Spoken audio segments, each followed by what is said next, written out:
श्रीमद्वादूलकुलमारिधि पूर्णचन्द्रं वादूलवेङ्कटगुरुत्तमपुत्ररत्नं श्रीशैलदेशिककृपाप्तसमस्तबोधं रामानुजार्यगुरुवर्यमहं प्रपद्ये श्रीवेङ्कटार्यतनयं तत्पादकमलाश्रयं वादूलान्नवपूर्णेन्दुं रामानुजगुरुं भजे.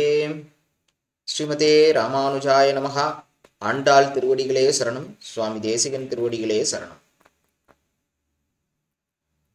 கோதாஸ்துதி திருப்பாவை ரெண்டுத்தையும் சேர்த்து பார்த்துட்டு வரோம். மார்கழியில் 11வது நன்னாள்.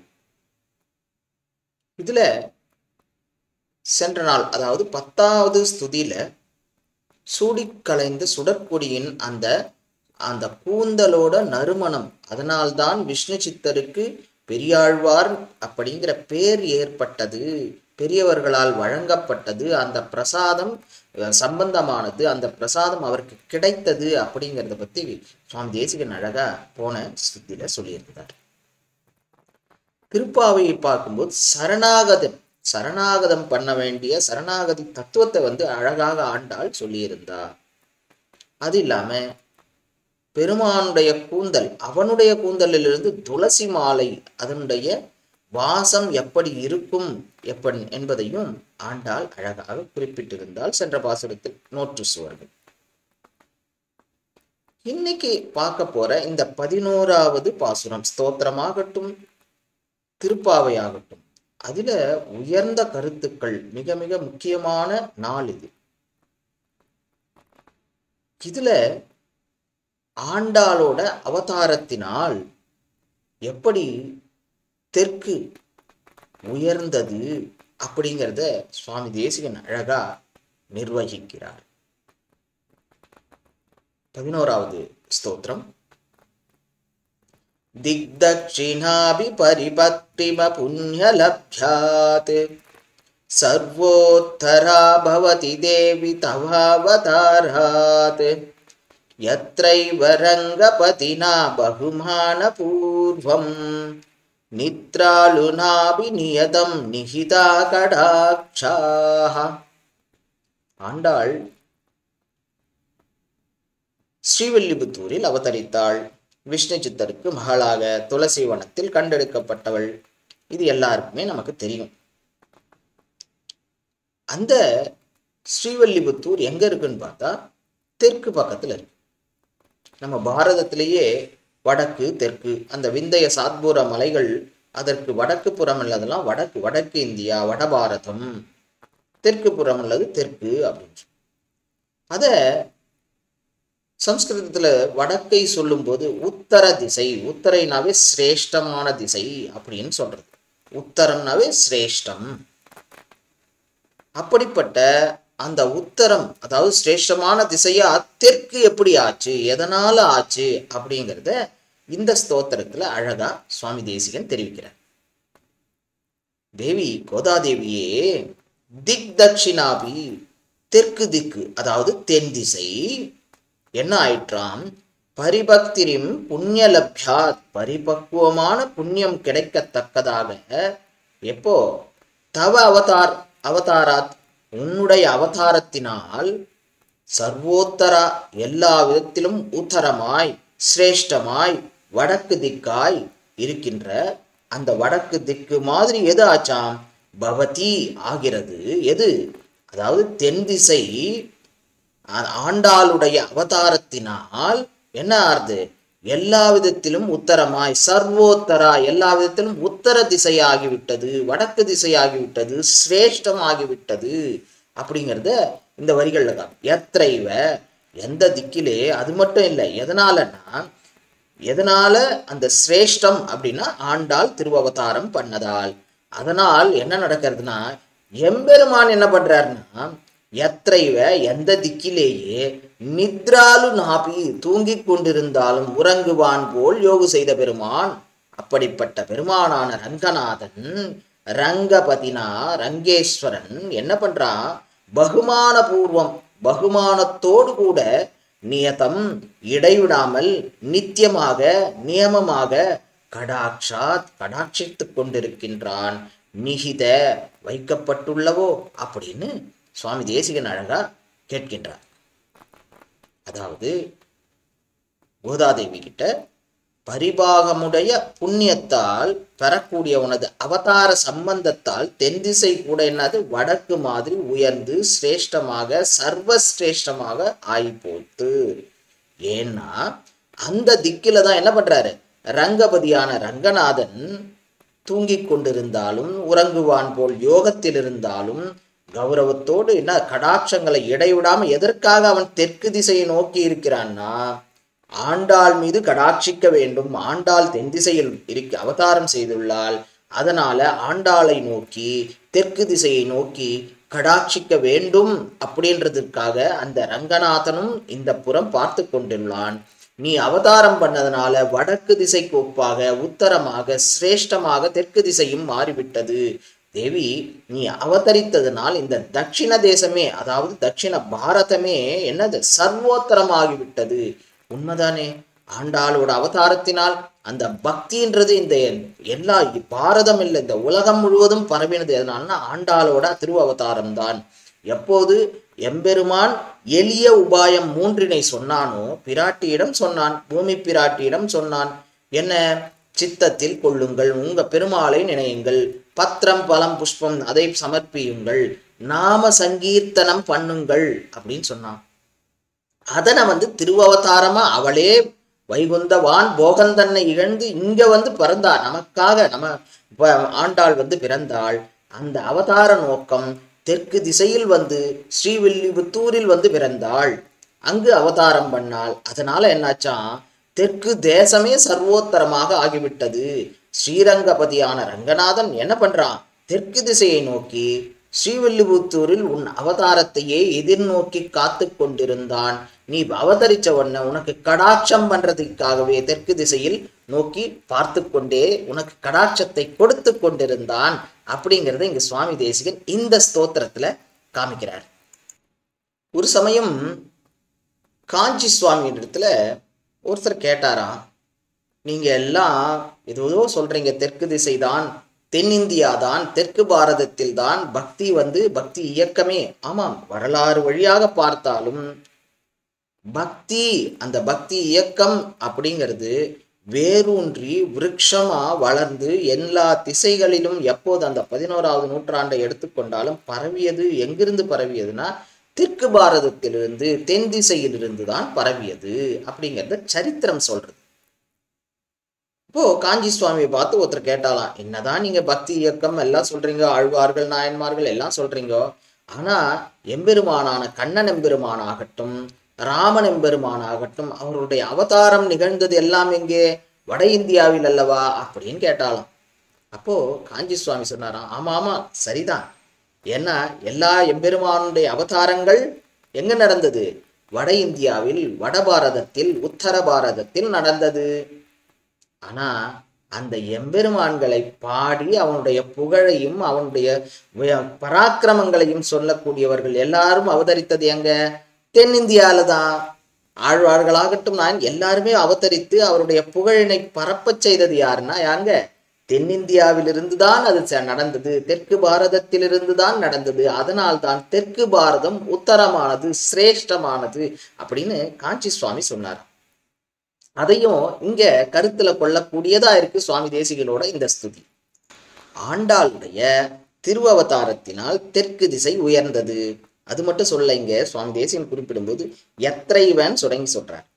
அதாவது எம்பெருமான், அதாவது நம்பெருமாள் எதற்காக தென் திசை நோக்கி பார்த்து சயனித்து கொண்டிருக்கின்றான், உறங்குவான் போல் யோகு செய்து கொண்டிருக்கின்றான் அப்படின்னு பார்க்க போனா நமக்குடைய கிடைக்கக்கூடிய ஆதாரங்கள் பிரபந்தங்கள்ல என்ன சொல்லப்பட்டிருக்கு, குடதிசை முடிய வைத்து குணதிசை பாதம் நீட்டி வடதிசை பின்பு காட்டி தென் திசை இலங்கை நோக்கின்னு அது ஒரு ஆதாரம் உள்ளது. அது இல்லாம மண்ணுடை வீடனற்காய் மதிலிலங்கை திசை நோக்கி மலர்கண் வைத்த அப்படின்னு சொல்லப்பட்டிருக்கு. அப்போ விபீஷணனுக்கு அருள் செய்வதற்காகவே எம்பெருமான் என்ன பண்ணா, தெற்கு திசையை நோக்கி சயனித்து கொண்டான் அப்படிங்கிறது காட்டப்படுறது.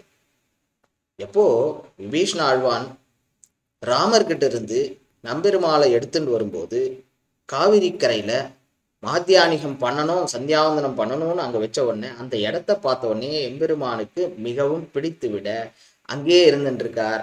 அப்போ விபீஷணனுக்கு ஒரு சொல்றாரு, என்ன சொல்றார், நீ போய் அங்க அரசாளு, நான் இங்கிருந்தே உன்னை கடாட்சிக்கிறேன் அப்படின்னு சொன்னார். அதனாலதான் தெற்கு திசையை நோக்கி பெருமான் சயனித்து கொண்டுள்ளான். இது ஆண்டாளுக்கு மிகவும் பொருத்தமானது. எப்படி பொருத்தமானது? ஆண்டாளுடைய அவதாரத்தை நோக்கியே தெற்திசையில் அவள் அவதரிக்கப் போகிறாள், அந்த ஸ்ரீவில்லிபுத்தூரில் அவதரிக்கப் போகிறாள்ன்றதற்காகவே அவர் தென் திசையை நோக்கி பார்த்து கொண்டிருக்கின்றார். சரி, அவதாரம் தான் நிகழ்ந்துடுத்தே, அதுக்கப்புறம் வடதிசை நோக்கி திரும்பிட்டாரானா இல்லை. ஏன்னா அந்த ஆண்டாள் அவதரித்தது அவளுக்கு கடாட்சித்து கொண்டே இருக்க வேண்டும். அந்த ஸ்ரீவில்லிபுத்தூருக்கு தெற்கு திசையில் உள்ள அந்த அவள் அவதரித்த ஸ்தலத்திற்கும் அவளுக்கும் கடாட்சித்து கொண்டே இருக்க வேண்டும் என்பதற்காகத்தான் எம்பெருமான் தெற்கு திசையை நோக்கி, தெற்கு திசைக்கு உத்தர திசை உத்தரம் கொடுக்கின்றான், சிரேஷ்டத்தினை கொடுக்கின்றான் அப்படிங்கிறத சுவாமி தேசிகன் இங்கு அழகா காண்பிக்கிறார். பரிபக்திரிம புண்ணிய லப்தியாத் அப்படின்னு சொல்றாரு முடிக்கும் போது. என்னன்னா பலன் கொடுப்பதற்காகவே அதாவது எங்க ஸ்ருதிகளுக்கு உண்டான பலன்களை கொடுப்பதற்காகவே நீ தென் திசை நோக்கி சயனித்து கொண்டிருக்கின்றாயோ அப்படின்னு நம்பெருமாளை பார்த்து கேட்கிறாரா. எமக்காக வன்னோ இங்கு ஆண்டாள் அவதரித்தால் குன்னாத வாழ்வான வைகுந்த வான் போகந்தன்னை இகழ்ந்து ஆழ்வார் திருமகளாராய் அப்படின்னு பெரியோர்களால் சொல்லப்பட்டிருக்கு. அப்படிப்பட்ட இந்த சம்சாரிகளுடைய சுக்கிருத பலனுக்காக ஆண்டாள் திருவவதாரம் பண்ணார். நித்ராலுனா அப்படின்னா என்ன சொல்லப்படுறதுன்னா, எம்பெருமானி நீ தூங்கி கொண்டிருந்தாலும், நீ தூங்குறன்னு தான் எல்லாரும் நினைச்சிட்டு இருக்காங்க, தூங்கல, நீ என்ன பண்ற, தெற்கு திசையை நோக்கி நம்முடைய சாதுக்களை நோக்கி, இங்கு இருக்கக்கூடிய சம்சாரிகளான உன்னுடைய பக்தர்களை நோக்கி, அடியவர்களை நோக்கி நீ என்ன பண்ணிட்டு இருக்க, அவர்களுக்கு கடாட்சிக்க வேண்டும் தான். அதனாலதான் ஆழ்வாரும் பாடினார், உறங்குவான் போல் யோகு செய்த பெருமான். திருப்பார்கடலிலும் சரி, அங்க என்ன பண்ணிட்டு இருக்கார், உறங்குவான் போல் யோகு செய்த பெருமான். இங்கேயும் அப்படிதான் பண்றார். நம்பெருமாள் என்ன பண்ணிட்டு இருக்காரா, உறங்குவான் போல் யோகு செய்து கொண்டிருக்கிறார். என்ன யோகம்னா, எல்லாருக்கும் கடாட்சிக்க வேண்டும், அடியவர்களுக்கு கடாட்சிக்க வேண்டும். மற்றவர்களுக்கு பார்த்தா நித்ராலுனான்னு இருக்கான், ஆனா உறங்குவான் போல், உறங்கக்கூடியவன் போல இருக்கின்றாய். ஆனா நீ என்ன பண்ணிட்டு இருக்க, நீ இங்க அடியவர்களுக்கு கடாட்சம் செய்து கொண்டிருக்கின்றாய். அது எதனால நிகழ்ந்தது, ஆண்டாள் ஸ்ரீவில்லிபுத்தூரிலே தெற்கு திசையில் அவதரித்ததனால். அவள் அவதரித்ததனால் வடக்கு மாதிரி தெற்கும் உயர்ந்தது, அதாவது சிரேஷ்டமானது, உத்தரமானது அப்படிங்கிறத அழகா இந்த ஸ்தோத்திரத்துல சுவாமி தேசிகன் காட்டுறார். அடுத்ததாக திருப்பாவை. திருப்பாவையில 11வது பாசுரம். கற்றுக்கரவை கணங்கள் பல கலந்து செற்றார் திரளடிய சென்று செருச்செய்யும் செருச்செய்யும் குற்றம் ஒன்றில்லாத கோவலர் தம் பொற்கொடியே புற்றரவல்குள் புனமையிலே போதராய் சுற்றத்து தோழிமார் எல்லாரும் வந்து நின் முற்றம் புகுந்து முகில்வண்ணன் பேர்பாட சிற்றாதே பேசாதே செல்வப் பெண்டாட்டி நீ எத்துக்கு உறங்கும் பொருளேலூர் எம்பாவாய் அப்படிங்கிறத இங்கு ஆண்டாள் சாதிக்கிறார். முதல் காட்சியில என்ன பண்றா, நோன்பிற்கு முன்னால் இரவு எல்லா விதமான சகலத்தையும் தயார் நிலையில வச்சு எல்லார்களுக்கும் கொடுக்க வேண்டிய என்னென்னலாம் செய்யணும், எதெல்லாம் செய்யக்கூடாது அப்படிங்கிறத முதல் காட்சியாக முதல் 5 பாசுரங்களில் அமைத்தாள் ஆண்டாள். 2வதுல பெண்களை எழுப்பினார். 5 பெண்களை ஒவ்வொருத்தரா எழுப்பிட்டு வந்தா. அதுக்குண்டான இயற்கையில் பொழுது விடிந்ததற்கான சாட்சியங்களை எல்லாம் சொல்லி எழுப்பினா. இப்போ 3வது மற்றொரு 5 பெண்கள். ஏன் அதை பிரிச்சு சொல்லணும், எல்லாம் 10 பெண்களை எழுப்பினாலும் சொல்லாமே. முதல்ல எழுப்பினவர்கள் பெண்கள், இப்போது நம்முடைய அவயவங்களாகிய 5 பெண்கள் அப்படின்றத பெரியவாச்சான் பிள்ளை அழகா காமிக்கிறார். என்னன்னா, நம்முடைய கண் 5 ஐம்புலன்கள், மெய், வாய், கண், மூக்கு, செவி அப்படிங்கிற இந்த 5 புலன்களையும் ஒவ்வொரு புலன்களை தட்டி எழுப்புறா ஆண்டாள். கண் என்ன, எதுக்கு கண் படைத்த பலன் என்ன, பகவானை பார்த்து கொண்டே இருக்க வேண்டும். ஆனா என்ன பண்றது, இந்த கண்ணு எங்கெங்கயோ எதையோ பார்த்துட்டு இருக்கு. காத்தால ஆனா பார்க்க கூடாதுலாம் பார்க்கறது, ராத்திரி ஆனா பார்க்க கூடாது பார்க்கறது. ஆனா கண்ணோட பலனே என்ன, பகவானை பார்க்க வேண்டும். ஒவ்வொரு ரூபத்திலும் பகவானை பார்த்து பார்த்து அனுபவிக்க வேண்டும். காதின் பலன் என்ன, பகவானை பற்றி கேட்காமல் எதையோ கேட்டு இருக்காம பகவானுடைய ஸ்ருதிகளையும் அவன் பற்றிய ஸ்தோத்திரங்களையும் கேட்டுக்கொண்டிருக்க வேண்டும். ஆனா பண்றதா? பண்ணாம இருக்கே. சரி, மூக்கு என்ன பண்றது? எம்பெருமானுடைய திருவடி துளசியினை நுகர்ந்து அந்த வாசனை எம்பெருமான், நம்ம நேத்து பாசுரத்துல கூட பார்த்தோம், அர்ஜுனன் அந்த மணலில அந்த துளசியினுடைய வாசம் யுகங்கள் கடந்தும் இருந்தது. அப்படிப்பட்ட அந்த மூக்கு என்ன பண்ணணும்? எம்பெருமானுடைய துளசியினுடைய வாசனையை நுகராமல் வேற எதையோ, என்ன மாதிரி வாசனை வருது, என்ன சாப்பிடலாம் அப்படிங்கிறதுல இருக்கு. நாக்கு அவன வசத்திலேயே இல்லை, அவளுடைய வசத்துல இல்லாம என்ன பண்றது? நாம சங்கீர்த்தனம் பண்ணி எம்பெருமானை பாட வேண்டும். ஆனா நாக்கு வேற எதற்கோ வசப்பட்டு எதையோ பேசுறது, எதையோ சாட்டுன்னு இருக்கு. மெய் என்ன பண்ணணும்? இந்த உடம்பு அடியவர்களுக்கும் பகவானுக்கும் கைங்கரியம் செய்வதற்காகவே உள்ளது. கைங்கரியம் கைங்கரியம் கைங்கரியம், இதைத்தான் ஆண்டாலும் கடைசி வரை சொல்ல போகின்றாள். அந்த கைங்கரியத்திற்காகத்தான் மெய் நம்முடைய உடம்பு இருக்கு. அப்படிங்கிறத இந்த 5 பெண்களை எழுப்புவது போல் ஆண்டாள் இங்கு அழகாக வடிவமைத்து கொடுக்கின்றாள். அதாவது முதல் பாசுரத்துல என்ன சொல்றா? புற்றற வல்குல், அதாவது அரவம்னா என்ன? ஒரு பாம்பு. பாம்புனாவே பாம்பு காதுன்னு சொல்லுவோம். அந்த காது, அதைத்தான் இந்த பாசுரத்துல அந்த கேட்கக்கூடிய செவிச்செல்வமான அந்த காது எம்பெருமானை பற்றியே கேட்க வேண்டும் அப்படிங்கிறது தான் இந்த பாசுரத்துல சொல்லி அதை ஒரு பெண்ணா உருவகப்படுத்தி எழுப்ப போறா. என்னன்றத பார்க்கலாம். இதுல ஒரு விசேஷமா பார்க்க முடியும். முதல்ல எல்லாம் எழுப்பும்போது அந்த பொழுது விடிந்ததற்கான அடையாளம் சொன்னா அந்த பெண்ணையே கூப்பிட்டு எழுப்பினா, இல்லை இதெல்லாம் சொன்னா சரியா வரல போல் இருக்கு. ஏன்னா என்ன பண்ணலாம்? அப்போ அவன் இந்த பெண்ணினுடைய தந்தையை பற்றி நாம் சொல்லலாம். ஏன்னா அப்பாவை பத்தி சொன்னா பெண்ணுக்கு ரொம்ப பிடிக்கும் இல்லையா? அதனால சீக்கிரமா எழுந்துருவோயோ அப்படின்னு நினைச்சிட்டு அவளுடைய தந்தை, அந்த பெண்ணுடைய தந்தையை பத்தி சொல்ல ஆரம்பிக்கிறார். கற்று கறவை கணங்கள், எப்படிப்பட்டவரா அவருடைய தந்தை?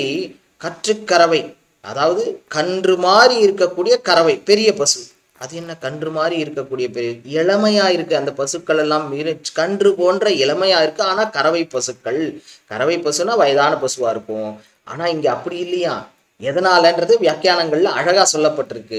இளமையாக குழந்தையாக இருக்கக்கூடிய அந்த கறவைகள் கணங்கள், அந்த பசுவினுடைய கூட்டங்கள். இங்க பசுவில் கூட இல்ல, கறவைகள்னும் போது நந்தகோபருடைய அங்க அயற்பாடியில் என்ன இருந்ததா? கறவை கணங்கள்னும் போது என்னென்ன இருந்ததுன்னா, பசு இருந்தது, எருமை இருந்தது, ஆடுகள் இருந்தன. இந்த 3மே என்ன பண்ணா? கூட்டமா இருந்துதான். அவளால 1 2 3 ஒரு எத்தனைன்னு எண்ணவே முடியாது. எத்தனை கூட்டம்ன்றது எண்ண முடியாது. ஒரு கூட்டத்துல 1000 பசுக்கள் இருக்கும் அப்படின்னு வச்சுட்டா கூட அந்த 1000 பசுக்களான அந்த கூட்டங்கள் எத்தனைன்றதை கணக்கிட முடியாது. கற்று கறவை கணங்கள் பல கறந்து, அப்படிப்பட்ட எண்ணிலடங்கா கணங்களை கறவை கணங்களை கறக்கிறாராம் அவரு. அந்த பெண்ணுடைய தந்தை என்ன பண்றாரு? எல்லாத்தையும் அவருடைய கர்ம வினையை என்ன பண்ணணுமோ கர்ம யோகத்தின் மூலமாக கறக்கின்றார். செற்றார் திரளடிய சென்று செரு செய்யும். அது மட்டும் இல்ல, அவர் கர்மயோகியாவும் இருக்கார். யாரது? எப்போ எதிரிகளை அவர்களுடைய இடத்திற்கே சென்று அழிக்கக்கூடியவர். குற்றம் ஒன்றில்லாத கோவலர். அதே நேரத்துல அவர்கிட்ட எந்த குற்றமும் இல்லை. அப்படிப்பட்ட கோவலர், அப்படிப்பட்ட கோவலனுடைய தம் பொற்கொடியே, அவனுடைய பொற்கொடியேன்றது என்னன்னா தமிழ் படுத்திருக்க ஆண்டாள். ருக்மணி அப்படிங்கிறது அழகா தமிழ் படுத்தி பொற்கொடியே அப்படின்னு சொல்றார். அதாவது கண்ணன் எம்பெருமானுக்கு ருக்மணி பிராட்டி எந்த அளவுக்கு நேசிக்கக்கூடியவளோ, எந்த அளவுக்கு சமமாக இருக்கக்கூடியவளோ, அந்த மாதிரி இருக்கக்கூடிய தோழியே, அந்த மாதிரி இருக்கக்கூடிய ஆயர்குல பெண்ணே, புற்றரவல்குள் புனமையிலே போதராய். ஒரு புற்றிலிருந்து பாம்பு வந்தா எப்படி இருக்குமோ அந்த மாதிரி பின்பகுதியை கொண்ட இயற்கையிலே இருக்கக்கூடிய மயில், காட்டில் உள்ள மயில் போன்று இருக்கக்கூடிய போதராய் எழுந்து வா. சுற்றத்து தோழிமார் எல்லாரும் நீ இதே மாதிரி எழுந்து வராதனால என்ன பண்ணோம்? எல்லா தோழிமாரும் உன்னுடைய முற்றம் வகுந்து விட்டோம், முற்றத்திற்கு வந்துட்டோம், உன்னுடைய வீட்டினுடைய முற்றத்திற்கு வந்து விட்டோம். முகில்வண்ணன் பேர் பாட நீ என்ன பண்ணோம்? எழுந்து முகில்வண்ணனுடைய பேரை பாட வேண்டும். சிற்றாதே பேசாதே செல்வ பெண்டாட்டி, நீ அசையவும் மாட்டேங்கிற, பேசவும் மாட்டேங்கிறியே அப்படின்ட்டு அதை கேட்டு எத்துக்கு உறங்கும், எதுக்காக இப்படி தூங்கிட்டு இருக்க அப்படின்னு கேட்பதாக இந்த பாடல் அமைந்துள்ளது. இந்த பாடல்ல ஆரம்பிக்கும் போது திருப்பாவையில இந்த 11வது பாட்டுல என்ன சொல்ற ஆண்டாள்? கற்றுக்கறவை கணங்கள் அப்படிங்கிறா. அப்படின்னா என்னன்னா, கற்றுன்றது அந்த கன்றை தான் அந்த கவிநயத்துக்காக கற்று கறவை, கன்று போல் உள்ள கறவை. அங்க ஆயர்பாடியில் உள்ள பசுக்கள் எல்லாம் கறக்கின்றன. பால் நானா கறக்கிறது. அது எப்படின்னா இளமையா இருக்கான். ஏன் இளமையா இருக்கு அப்படின்னும் போது, மூப்புன்னை சிந்திப்பார்க்கில்லை திருமாலே, என்ன கண்ணன் பெருமானை எப்பவும் அது நினைச்சுட்டே இருக்கு, பார்த்துட்டே இருக்கு. அங்க இருக்கக்கூடிய பசுக்கள் எல்லாம் கண்ணன் தானே சுத்தி சுத்தி இருக்கான். அதனால அதை பார்த்துட்டு இருக்கிறதுனால அவைகளுக்கு என்ன அர்த்தம், இளமையாவே ஆயிட்டு இருக்கான். மீண்டும் மீண்டும் ரொம்பவுமே இளமையாருது. அதனாலதான் அங்க இருக்கக்கூடிய பசுக்கள்லாம் இளமையா இருக்கு. கறவை மாடுகளாக இருந்தாலும் இளமையாக இருக்கு அப்படின்றத காமிக்கிறார். கிருஷ்ண ரசாயனம் பிப, அது என்ன பண்றதா, கிருஷ்ணன்ற அந்த ரசத்தை குடிச்சுட்டே இருக்கு, அதனால இளமையா இருக்கு. இத ராமாயணத்துல இருந்து ஒரு இதுவை பார்க்கலாம். ராமாயணத்துல என்ன ஆறுதுன்னா, ராமாயணத்துல ராமன் அவனுடைய தந்தையான தசரதன் சுமந்திரன் கிட்ட சொல்லி கூட்டு வர சொல்றான், ராமனை அழைத்து வா அப்படின்னு. ராமர் என்ன பண்றார், வரார். அங்க அரசவையில இருக்கார். இங்க தசரதன் அமர்ந்து கொண்டு இருக்கின்றார். அங்க அரசவையிலிருந்து மேலிருந்து தூரத்துல இருந்து வரார். வந்துட்டே இருக்கார். வந்த உடனே அங்க அவருடைய தந்தையை சேவிக்கிறார். சேவிச்சு முடிச்ச உடனே என்ன சொல்றார், சேவிச்ச உடனே தசரதன் என்ன சொல்றான், ஓகே போயிட்டு வா ராமா, போகலாம், செல்லலாம், எதுவும் இல்லை அப்படிங்கிற. சரி என்று ராமர் அப்பா சொல்றதை அப்படியே கேட்பார். உடனே திரும்பி போகின்றார். கொஞ்ச நாள் கழிச்சு மறுபடியும் சுமந்திரன் சொல், ராமனை அழைச்சிட்டு வா. மறுபடியும் ராமன் வரான், சேவிக்கிறான். தந்தையே சொல்லுங்கோ, என்ன கூப்பிட்டீங்கன்னு. இல்லை ஒன்றும் இல்லை ராமா, நீ போயிட்டு வா அப்படின்னு. இந்த மாதிரி பல தடவை பண்ணிட்டே இருப்பாங்க. இது ஏன்னு கேட்டாங்கன்னா, அங்கு ராமன் நடந்து வரும்போது அந்த முன்னழக ரசிப்பார் தசரதன், நடந்து செல்லும் போது பின்னழக ரசிப்பார். இதே மாதிரி ரசிச்சு ரசிச்சு அவர் என்ன ஆயிட்டான், ரொம்பவும் இளமையானவர் ஆயிட்டார். அதைத்தான் வா போ அப்படின்னு சொல்லிட்டே இருந்தத குலசேகர பெருமானும் அழகாத பாடியிருக்கார். வா போ குவா இன்னம் ஒரு கால் கண்டு போ மலரால் கூந்தல் அப்படின்ற அந்த பாசுரத்துல பார்க்கும்போது அவர் தெரிவிக்கின்றார். யாரு, குலசேகரன் எம்பெருமான். அதுல அழகா அந்த ராமன் வா போ அப்படின்னு ராமன் வந்தான் தசரதன் அழைத்ததனால் அப்படிங்கிறத இங்கு காட்டுறார். அப்படிப்பட்ட கற்றுக்கறவை கணங்கள் பல கறந்து, இப்படிப்பட்ட கணக்கில் அடங்காத இளமையான அந்த கறவை கூட்டங்கள் அதை பலவற்றை கறக்கின்றான் இவன். யாரு, இந்த பெண்ணினுடைய தந்தை என்ன பண்றாரா, நிறைய அந்த கணக்கே பண்ண முடியாதவை அதை இவர் கறக்கின்றார். அப்படின்னா என்ன பண்ண, கர்மயோகியா இருக்கின்றார். போன பாசுரத்துல என்ன சொல்லியிருந்த ஆண்டாள், நோற்று சுவர்க்கம், அதாவது நோன்பு நோற்காமல் என்ன பண்ணார், சரணாகதி மூலமாக பெருமானை அடைதல் அப்படிங்கிறத பத்தி அழகா சொல்லியிருந்தா. சரி, நான் சரணாகதி பண்ணிட்டேன்னு நான் அமைதியா இருக்கலாமா, நான் சரணாகதி பண்ணியாச்சு, நான் இனிமே எதுவும் பண்ண மாட்டேன் அப்படின்னு இருக்கக்கூடாது. உங்களுடைய கர்மத்தினை பண்ணியே ஆக வேண்டும். அதுதான் அடுத்த பாசுரத்துல அழகா அமைக்கிறா. கற்றுக்கறவை கணங்கள் பல கறந்து, 1 2 இல்ல, பலவித கூட்டங்களாக இருக்கக்கூடிய கறவைகளை கறந்து கொண்டிருக்கின்றார் இந்த பெண்ணுடைய தந்தை. அதாவது கர்மயோகியாக கறந்து கொண்டு இருக்கின்றார். இதுல பண்ணும்போது அதாவது கணங்கள் அப்படின்ற பலவித கூட்டங்கள். அத எந்த இடத்துல பார்க்கலாம், பெருமானுடைய கல்யாண குணங்கள். கல்யாண குணம்னா என்ன, 1 2 3 எண்ணிடலாம். ஆனா பெருமானுடைய கல்யாண குணங்களை எண்ண முடியுமா, எண்ணவே முடியாது. அததான் ராமானுஜர் என்ன பண்றாருன்னா, சரணாகதி பண்ணும்போது கல்யாண குண கணாம், கல்யாண குண கூட்டங்களாக இருக்கின்றது அப்படிங்கிறத அவருடைய சரணாகதி கத்தியத்துல சொல்றார். பகவான் நாராயண அபிமத அனுரூப ஸ்வரூப ரூப குண விபவ ஐஸ்வர்ய சீலாதி அனவதிக அதிசய அசங்கேய கல்யாண குணகணாம், கல்யாண குணங்களின் கூட்டங்களாக இருக்கின்றார் அப்படிங்கிறது தான். எப்படி அந்த கூட்டமா அந்த மாடுகள்லாம் இருந்ததோ, எம்பெருமானுடைய குணங்கள் எப்படி இருக்கா, அந்த கூட்டமா கல்யாண குணங்களுடைய கூட்டமாக இருக்கின்றது அப்படிங்கிறது தான் இங்கு அழகா சொல்ற. அதுதான் சரணாகதி பண்ணவன் தன்னுடைய கர்மங்களை கர்ம யோகமாக செய்து அதை விட்டுறக்கூடாது. சரணாகதி பண்ணிட்டேன் அப்படின்றதுக்காக விடாம அதை பண்ணிட்டே இருக்கணும் அப்படிங்கிறது தான் இங்க ஆண்டாள் அழகா இந்த பாசுரத்தின் தொடக்கத்திலேயே காண்பித்து விடுகிறாள். செற்றா திரளழிய சென்று செறி செய்யும். என்ன பண்ணமா செயலை செய்யக்கூடிய அந்த கர்மயோகி என்ன பண்றாருன்னா, யாராவது கடமையை செஞ்சுட்டு இருக்கார், கர்மயோகியா இருக்கார், அதே நேரத்துல கர்மாவை செஞ்சுட்டு இருக்கும் போது எதிரிகள் யாருன்னா இருந்தா அவர்களுடைய இடத்துக்கே சென்று அழிக்கக்கூடிய, எதிரியை அவரின் இடத்திற்கே சென்று போர் புரிந்து எதிர்க்கின்றார், அழிக்கின்றார். அதாவது எதிரிகள் யாரு?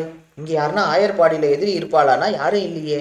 எப்போ கண்ணன் எம்பெருமான் அவதாரம் பண்ணானோ அதிலிருந்து தான் எதிரிகள் நிறைய பேராம். அந்த நந்தகோபரை சொல்லும்போது கிருஷ்ணனின் பிறப்புக்கு பின்னால் தான் அந்த எதிரிகள் இருந்தார். கிருஷ்ணனின் பிறப்புக்கு முன்னால் எதிரிகள்லாம் யாரும் இல்லை. அதுக்கப்புறம் தான் கிருஷ்ணன் பிறந்தது ஒண்ணு என்ன, பலவித அசுரர்கள், விளம்பாசுரன், சகடாசுரன், பூதனா அப்படின்னு ஒவ்வொரு அசுரர்களா வந்துட்டே இருந்தா.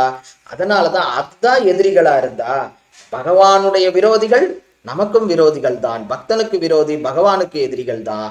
அப்படிங்கிறதுனால இங்க என்ன, செற்றார் திரளழிய சென்று செறி செய்யும், அவருடைய இடத்திற்கே சென்று அவர்களை அழிக்கக்கூடியவர் அவர். அப்படிப்பட்டவர் குற்றம் ஒன்றில்லாதவர். சரி, அழிக்கிறார்ன்றதுக்காக தான் ஏதாவது தப்பு தப்பா பண்றாரா? இல்லவே இல்லை. குற்றமே அற்றவர், குற்றமற்ற கோவலர். கோவலர்னா யாரு? கோபாலன், மாடு மேய்க்கக்கூடியவன். அந்த கோபாலன் தான் கோவலர் அப்படின்னு இங்க ஆயிருக்கு. அது எங்க பார்க்கலாம்னா, இதுல நம்மாழ்வார் இதை அழகா எடுத்து காமிக்கிறார். எந்த இடம்ன்றத பார்க்கலாம். கூத்தன் கோவலன் குதற்று வல்லசுரர்கள் கூற்றம் அப்படிங்கிறதுலையும் எங்க கோவலன் அப்படிங்கிறார். மடந்தையர் வாழ்த்தலும் மருதரும் வசுக்களும் தொடர்ந்தெங்கும் தோத்திரம் சொல்லினர், தொடுகொடல் கிடந்த என் கேசவன் கிளரொளி மணிமுடி குடந்தையன் கோவலன் குடியடியார்க்கே. இங்க இதை பார்த்துதான் இங்கேயும் கோவலன்றது யாரை குறிக்கிறது? கண்ணன் எம்பெருமானை, மாடு மேய்க்கக்கூடியவனை, அந்த கோவலனை குறிக்கின்றது. அந்த கோவலன் தான் கோபாலன், கோபாலன் தான் கோவலனாக இங்கு கொள்ளத்தக்கது. அதுதான் இங்க இருக்கக்கூடிய உண்மை பொருள் அப்படிங்கிறத இங்கு ஆண்டாள் அழகாக எடுத்து கையாள்கின்றார். குற்றம் ஒன்றில்லாத கோவலர், குற்றமே அற்ற அந்த மாடுகளை மேய்க்கக்கூடிய கோபாலனாகிய கோவினை தன் குலத்தின் தொழிலை செய்யக்கூடியவனான அவனுடைய தம் பொற்கொடியே. பொற்கொடினா என்ன? தங்கமான கொடி. ருக்மிணி, ருக்மினாவே தங்கம், ருக்மிணி தங்க கொடி.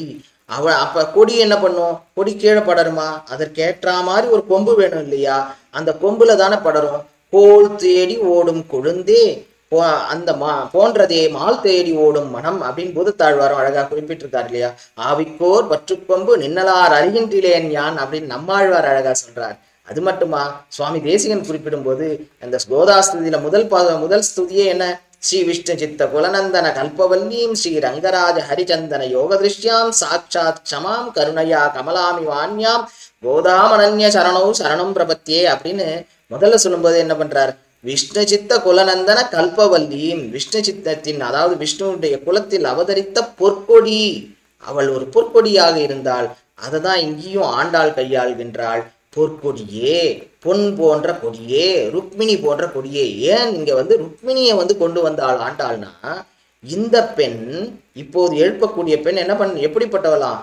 கண்ணனுக்கு நிகரானவள், பிராட்டி மாதிரி கண்ணனுக்கு நிகரானவள். அதனால என்ன சொன்னாலாம் அவ, நான் எதுக்கு போயிட்டு நோன்பெல்லாம் இருக்க வேண்டும், வேணா கண்ணன் நோன்பு இருக்கட்டுமே, என்னை அடையட்டுமே அப்படின்னு சொல்லுவாளாம்.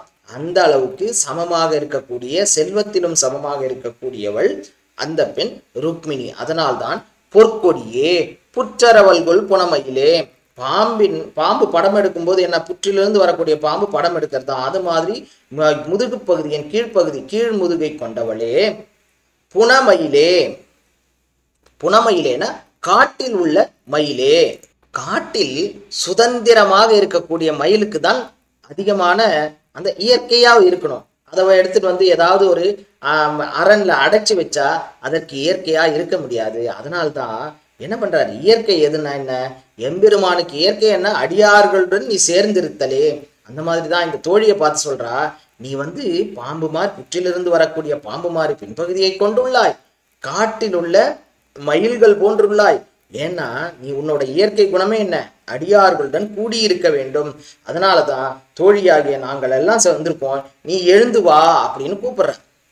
சுற்றத்து தோழிமார் எல்லாரும் வந்து நீ முற்றம் புகுந்து, என்னாச்சு கூப்பிட்டுட்டே இருக்க, நீ எதுவுமே பதிலே சொல்ல மாட்டேங்கிற, எதுவுமே எந்தவித ஒரு பதிலும் இல்லாதனால நாங்க என்ன பண்ணோம், கதவை திறந்து கொண்டு முற்றத்திற்கு வந்து விட்டோம். சுற்றத்தாரும் தோழிமார்களும் ரெண்டு பேரும் ஒரே மாதிரி, இங்க சுற்றத்தார்னா வேற மாதிரி இருப்பா, தோழிகள்னா வேற மாதிரி இருப்பா அப்படின்லாம் இல்லை, ரெண்டு பேரும் ஒரே மாதிரி உறவினர்கள் தோழி. முற்றத்திற்கு வந்துட்டோம்.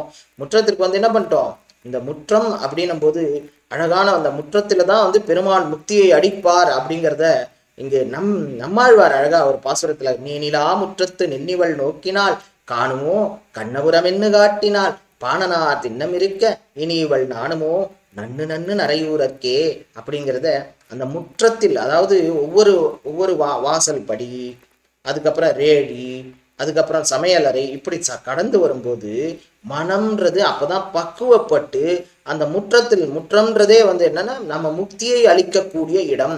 அந்த முக்தியை அளிக்கக்கூடிய இடத்திற்கு நாங்கள் எல்லாம் சுற்றத்தாரும் தோழிமாரும் வந்து விட்டோம் அப்படிங்கிறத இங்க ஆண்டாள் சொல்றா. அந்த முற்றத்துக்கு எந்த அளவுக்கு, அதாவது இந்த தோழியான அந்த தலைவி என்ன பண்ணாலாம், அந்த முற்றத்துல வந்து நின்றுட்டு இருந்தாலாம். நின்றுட்டு போது பார்த்துட்டே இருக்கா. பார்க்கும்போது அது பார்த்தாவே கண்ணபுரம் தான் தெரியறதான். அந்த நம்மாழ்வாருக்கு அங்க நீனிலா முற்றத்து நின்னிவள் நோக்கின அந்த முற்றத்துல இருந்து பார்த்தாவே அவளுக்கு என்ன தெரியறதான், கண்ணபுரம் ஒன்று மட்டும்தான் தெரியறது. அந்த மாதிரி நாங்க எல்லாரும் என்ன பண்ணோம், சுற்றத்தாரும் தோழிமாரும் திறந்து கொண்டு வாசல் கதவை திறந்து கொண்டு இங்க முற்றத்திற்கே வந்து விட்டோம் அப்படிங்கிறத இங்க ஆண்டாள் சொல்றான். முகில்வண்ணன் பேர் பாட, முகில்வண்ணன் பேரனை பாட, மேகத்தை போன்ற, முகில்னா மேகம், மேகத்தை போன்ற நிறம் கொண்ட அந்த நாராயணனுடைய பேரனை நாம சங்கீதத்தினை பாட, பாடீரவன் நாமம் வீடே பெறலாமேன்னு ஆழ்வார் சொல்றார் இல்லையா. அந்த மாதிரி மேகத்திற்கு ஒப்பான அவனை பற்றி நாம சங்கீர்த்தனம் பண்ண. ஏன்னா மேகத்துக்கும் எம்பெருமானுக்கும் நிறைய தொடர்பு. மழை என்ன எப்பொழுது பெய்யுன்னு சொல்ல முடியாது, ஆனா அவன் எப்பொழுது கொடுப்பான்னே தெரியாது. எம்பெருமானும் ஏற்றத்தாழ்வின்னு யாருக்கும் இவாளுக்கு அவளுக்கும் எல்லாருக்கும் மழை பொழியும். எம்பெருமானும் சகலருக்கும் கடாட்சம் செய்கின்றார். மேகம் என்ன பண்ணும், மேகத்தை பார்த்த உடனே மயில் ஆடும். அதே மாதிரி எம்பெருமானை பார்த்தா அடியவர்கள் என்ன எப்படிலாம் ஆடுறா, ஆடவே ஆடிண்டே இருப்பா. என் செம்பவள திரள்வாயன் ஸ்ரீதரன் தொல்புகள் பாடி கும்பிடு நட்டமிட்டாடி கோகு கட்டுண்டு உழலாதார் தம்பிறப்பால் பயனென்னே சாது சனங்களிடையே. எம்பெருமானை பார்த்தா அவெல்லாம் மேல இருக்கக்கூடிய உத்திரீகத்தை தூக்கி போட்டு அப்படியே நாடனமா ஆடுறாளாம், நட்டமிட்டு ஆடுறாளாம். அப்படிப்பட்ட ஆட்டம் எம்பெருமானை கண்டா நமக்கு எல்லாருக்குமே சந்தோஷம் தானே. அந்த மாதிரி கடல் வந்து ஒரு அந்த அலை எப்படி ஆர்ப்பரிக்குமோ அந்த மாதிரி ஆரவாரத்தோட எம்பெருமானை காணும்போது நம்ம எல்லாருமே ஆடுறோம், அடியவர்கள் எல்லாரும் ஆடுகிறோம். மழை என்ன பண்றது, மயில் வந்து மேகத்தினை கண்டால் ஆடுகிறது. அது மாதிரி நாம் எம்பிரானை கண்டால் நாம் எல்லாமும் ஆடுகின்றோம். பெருமாளுக்கு வந்து திருப்பார்கடல்ல இருந்து அவதாரங்களை ஆரம்பிக்கிறார். இங்க என்ன மேகங்கள் வந்து மேக தூது, அந்த தூது விடுறதான். விண்ணில மேலாப்பு விரித்தால் போல் மேகங்கால். எம்பெருமானே ஒரு பாண்டவ தூதன் தானே. பறிவதில் ஈசனை பாடி விரிவது மேவலுருவீர் பிரிவகையின் நுண்ணீர் தோய் புரிவதுமும் புகைபூவே. அதாவது அந்த முகில்வண்ணன் பண்ணும், அவனுடைய பெயர்களை பாடிண்டே இருக்கணும். பறிவதில் ஈசனை பாடிண்டே இருக்கணும். பாடதான் நமக்கு வந்து அவனுக்கு சென்ற பாசுரத்துல கூட பார்த்தோம், சின்ன ஸ்ருதி பண்ணாலும் அவனுக்கு மிகவும் விருப்பமாக இருக்கிறது. அப்ப என்ன பண்ணணும், நம்ம அவனுடைய நாம சங்கீர்த்தனம் பண்ணணும். மற்றொன்று என்னன்னா அவதார நோக்கம். ஆண்டாளுடைய அவதார நோக்கமே எளிமையாக எம்பெருமானை அடைவது எப்படி அப்படிங்கிறத இங்க வந்து வாழ்ந்து காமிக்கிறார், அவதாரம் பண்ணி காமிக்கிறார். அதுல ஒண்ணுதான் நாம சங்கீர்த்தனம். அவன் பெயரை பாட வேண்டும். அதைத்தான் இங்க அந்த அளவுக்கு மிகவும் முக்கியத்துவம் கொடுக்கிறார். முகில்வண்ணன் பேர் பாட, அவனுடைய பேரை பாட வேண்டும். அவனுடைய பேரை பாடுதல் தான் மிக மிக முக்கியமான கைங்கரியம். பறையே அதுதான். அப்போ இதெல்லாம் சொல்லிட்டு இருக்கா. இவ்வளவு சொல்லும் போதும் அந்த பெண் எழுந்துக்கவே இல்லையா. சிற்றாதே பேசாதே, அசையாமலும் பேசாமலும், அசைய கூட மாட்டேங்கிறியே, பேச கூட மாட்டேங்கிறியே அப்படிங்கிற செல்வ பெண்டாட்டி. நீ யாரு? செல்வங்கள் முதலையே பார்த்தோம், கண்ணன் எம்பெருமானுக்கு சமமாக செல்வங்களை உடையவள்கள். அதனால்தான் இவன் என்ன சொல்லிட்டு இருந்தா, கண்ணன் வேணா நோன்பு நோற்கட்டுமேன்னு சொன்னா. அந்த செல்வ பெண்டாட்டி கண்ணனுக்கு பெண்டாட்டியாக இருக்கக்கூடிய ருக்மணி பிராட்டியை போன்ற பெண்ணே, நீ எற்றுக்குறங்கும் பொருள், நீ எதற்காக இன்னும் உறங்கிக் கொண்டிருக்கின்றாய், நீ இதே மாதிரி தூங்குவது தகுமா அப்படின்னு கேட்க, அதன் பிறகுதான் அந்த தோழியும் எழுந்து வந்தா.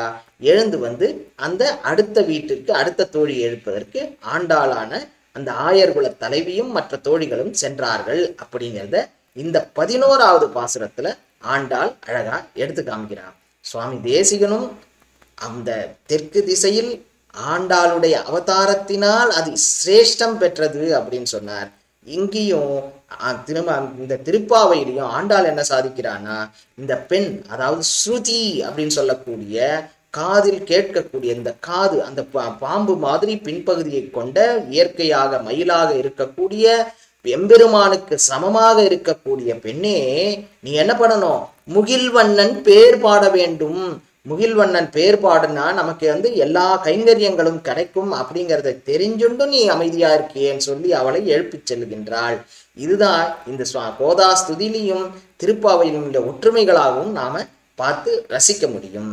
அடுத்த பாசுரத்தில் நாளை பார்க்கலாம். ஸ்ரீமதே ராமானுஜாய நமஹ. ஆண்டாள் திருவடிகளே சரணம். சுவாமி தேசிகன் திருவடிகளே சரணம்.